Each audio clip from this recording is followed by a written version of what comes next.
ভাইয়া আমাদের এবারে টপিক হলো সেটের সমতা। এখন ভাই সমতা মানে কি? সমতা মানে ভাইয়া সমান সমান বোঝাবে। দেখো, সেটের সমতা, দুটি সেটের উপাদান একই হলে সেই দুটিকে সমান বলা হয়। মানে দুইটা সেটের ভিতরে যে উপাদানগুলো থাকবে ওই উপাদানগুলো এক উপাদান হবে, মানে ভিন্ন কোনো উপাদান হবে না। তাকে কি বলে? সেটের সমতা বা সেটের সমান বলে। যেমন দেখো, এ একটি সেট, কি সেটের উপাদান হলো, এ সেটের উপাদান হলো 3 5 7 এবং বি সেটের উপাদান হলো 5 3 3 7। দুটি সমান সেট এবং এ সমান, এই যে যখন সমান সেট সমতা বলবে তখন এই ভিতরে সমান চিহ্ন থাকবে, চিহ্ন দ্বারা লেখা হয়। এখন ভাইয়া এখানে বলতে পারো যে আমাদের এখানে আছে 3 5 7 কিন্তু এখানে আছে 5 3 3 7, কিন্তু কি ক্রমটা মিল নাই, ক্রমটা মিল নাই এবং থ্রিটা একাধিক আছে। সেক্ষেত্রে কি ভাইয়া, সেক্ষেত্রে এখানে একটি নোট লিখতে পারো। নোট, সেটের যদি ক্রম বদলায়, ক্রম বদলায় বা পুনরাবৃত্তি ঘটে, পুনরাবৃত্তি ঘটে, তাইলে ভাইয়া সেটের মানের কোনো পরিবর্তন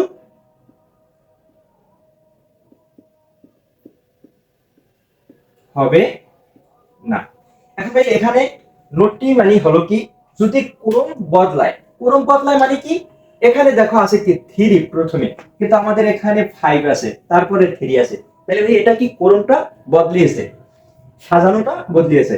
আবার বলছি কি, এই ক্রম বদলায় পুনরাবৃত্তি, পুনরাবৃত্তি মানে কি একই সংখ্যা দ্বিতীয়বার আছে। যেমন এখানে দেখো 3 আছে একটায়, কিন্তু এখানে দুইটা 3 আছে। তো পুনরাবৃত্তি মানে একের অধিক সংখ্যা আছে, কিন্তু সেক্ষেত্রে মানের কোনো পরিবর্তন হবে না। এখানে ভাই একাধিক মান থাকতে পারে, কিন্তু একাধিক মানের ক্রম বা তোমার এই যে পুনরাবৃত্তি ঘটিয়ে থাকবে, কিন্তু বাহিরের মানগুলো থাকবে না।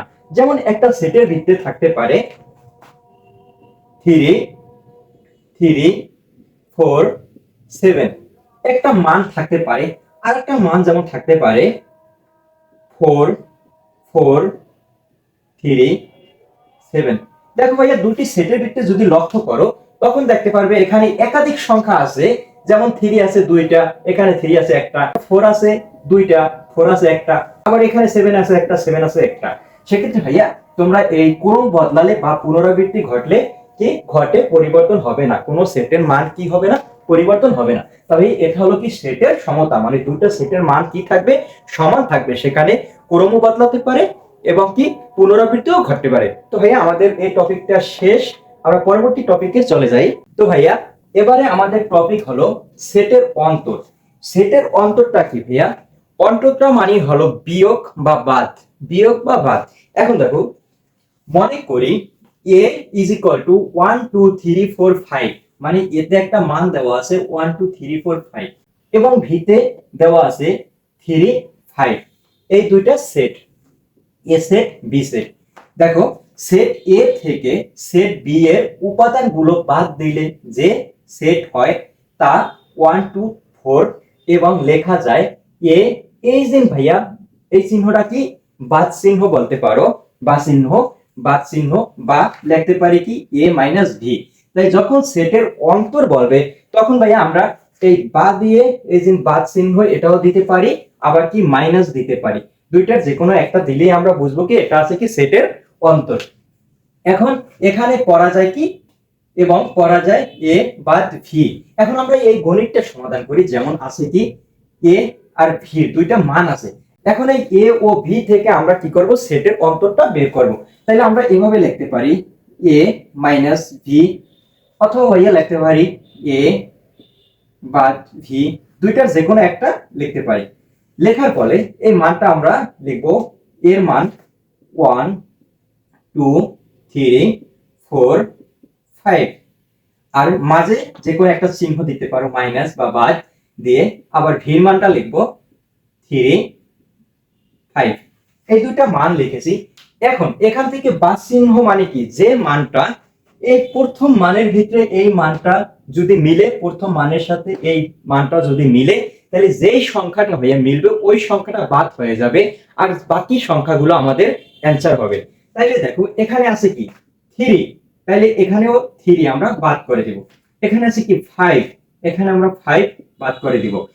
অন্তর মানে কি বিয়োগ হয়ে যাবে অথবা বাদ হয়ে যাবে। তাহলে ভাই এখানে রেজাল্টটা আমরা লিখতে পারি 1 2 4। তো ভাইয়া এটা আমাদের এই রেজাল্ট আসছে 1 2 4। আশা করি ভাইয়া এই সেটের অন্তর থেকে আর বোঝার মতো তেমন কিছুই নেই। তো আমাদের এই টপিকটা শেষ। যদি তারপরও যদি কোনো প্রশ্ন থেকে থাকে অবশ্যই আমাকে কি করবে, কমেন্ট করবে, আমি ক্লিয়ার ভাবে বুঝিয়ে দেব। তো আমরা পরবর্তী টপিকে চলে যাই। দেখো ভাইয়া এখানে আছে কি p x জেন x 12 এর গুণনীয়ক সমূহ এবং q x জেন x 3 এর গুণিতক এবং x is less equal or 12। 12 say x এর মানটা কি হবে, ছোট হবে এবং 12 সমান হবে, হলে p মাইনাস q নির্ণয় করো। তাহলে ভাইয়া আমি বলছি কি মাইনাস দ্বারা কি বোঝায়, মাইনাস দ্বারা বোঝায় অন্তর, সেটের অন্তর বা বাদ বোঝায়।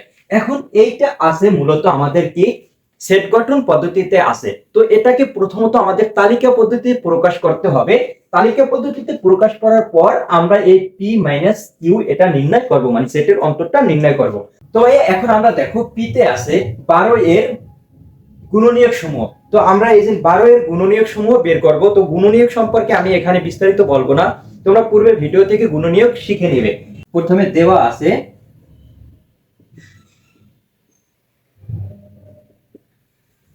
p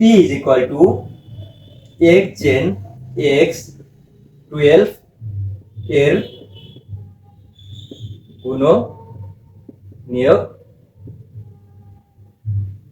গুণনীয়ক সমূহ। এখন ভাইয়া এই যে 12 এর গুণনীয়কটা বের করি। তাইলে এখানে লিখতে পারি এর গুণনীয়ক 12 এর গুণনীয়ক সমূহ। তাইলে এই যে 12 এর গুণনীয়ক সমূহ কি ভাইয়া 1 into 12 is equal to 2 into 6, তারপরে আছে 3 into 4। তো আর যাবে না। তাইলে ভাইয়া এখান থেকে আমরা এই যে p এর মানটা লিখতে পারি, এই যে গুণনীয়ক সমূহে এই মানটা আমরা লিখতে পারি। অতএব p is equal to লেখা যায় 1 2 3 4 6 12। তো এটা আমরা p এর মানটা বের করেছি, মানে 12 এর গুণনীয়ক সমূহ, 12 এর গুণনীয়ক সমূহ বের করেছি। তাহলে আমরা পরবর্তীতে এই যে দেখো q এর মানটা বের করি। q তে বলছে কি 3 এর গুণিতক সমূহ, মানে 3 এর গুণিতক সমূহ, এবং শর্ত দিছে কি 12 সে x এর মানটা ছোট থাকবে এবং 12 কি থাকবে, সমান থাকবে। তাহলে আমরা 3 এর গুণিতক বের করি। 3 এর গুণিতক সমূহ। তাহলে 3 এর গুণিতক সমূহ কি ভাইয়া, 3 এর গুণিতক সমূহ দেখো 3 into 1 is equal to 3, 3 into 2 is equal to 6, 3 into 3 is equal to 9, 3 into 4 is equal to 12। আবার দেখো 3 into 5 is equal to 15। এখন ভাইয়া এখানে দেখো শর্ত দিয়েছে কি গুণিতক 3 এর গুণিতক যেই মানটা বের করব ওইটা 12 এর চেয়ে কি হতে হবে, ছোট হতে হবে। তাহলে 12 এর চেয়ে ছোট বা 12 এর সমান হতে হবে। তাহলে এই 12 এর চেয়ে 15 আছে কি বড় আছে এবং সমান নাই। তাহলে আমাদের এই পর্যন্ত যেই মানটা আছে ভাইয়া এই মানটা আমরা এখানে নিব। তাহলে আমরা লিখব কি অতএব q is equal to 3 6 9 12। তাহলে এই মানটা লেখার পরে এখন দেখো আমরা এই যে সেট গঠন পদ্ধতিকে আমরা তালিকা পদ্ধতিতে প্রকাশ করেছি। এখানে p এর মানটাও বের করেছি, q এর মানটাও বের করেছি। এখন দেখো বলছি কি অন্তর বের করতে p মাইনাস q। তাহলে আমরা অতএব লিখতে পারি এখানে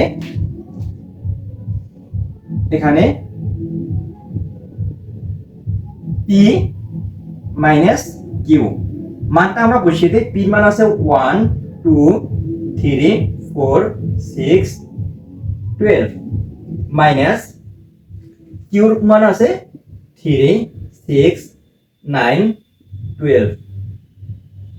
এখন আমি বলছি কি ভাইয়া, অন্তর মানে মাইনাস কি, এই যে এটা আমরা এ ধরি এটা ভি ধরি, তাহলে এর মানের ভিতরে ভির মান যেই কটা মিলবে ভাইয়া ওই কটা বাদ হয়ে যাবে, অন্তর মান কি বাদ হয়ে যায়।